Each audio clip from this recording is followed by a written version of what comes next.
have team coverage tonight on all of these crashes that law enforcement says are completely preventable. Going to start things off with news specialist Andrew Adams, who is live on the scene tonight of one of those big, deadly hit-and-run crashes earlier this evening. Well, Mike, yeah, the one in Salt Lake City here, and police are confirming tonight a significant development in that they have made an arrest, and they've identified the guy as 53-year-old Jack Archibald of West Valley. They say he was driving under the influence, and neighbors are just completely stunned by this, although they say that they have had some significant concerns over the years about the road.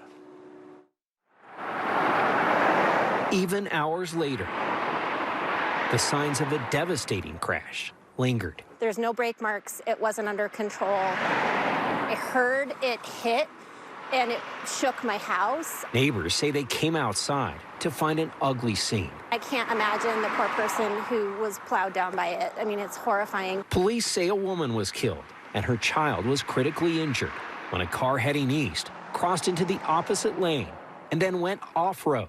The driver also took out bushes and a fence before officers say he drove away. Our officers did, however, locate who we believe to be the suspect a short time ago, and they have been taken into custody. Investigators say the man had been hiding in a shed about 4 minutes away, and he smelled strongly of alcohol. It should just never have happened. You should not be driving at a speed where you can cross a lane of traffic, drive through 2 fences, narrowly miss the front steps of my neighbor's house, and then get back out on the street and continue to drive the car. Neighbors say they've been worried about the potential for hazard along this road for some time. In the 15 years we've lived here, I can think of 4 other accidents just in the block between 10th East and 9th East. They'd feared one day a crash here would prove deadly. And to have it happen today is just horrifying. With every car that passes, they worry about what's next. Like, will I send my kids down to the store? And yeah, it just feels, it's very, very, very unsettling.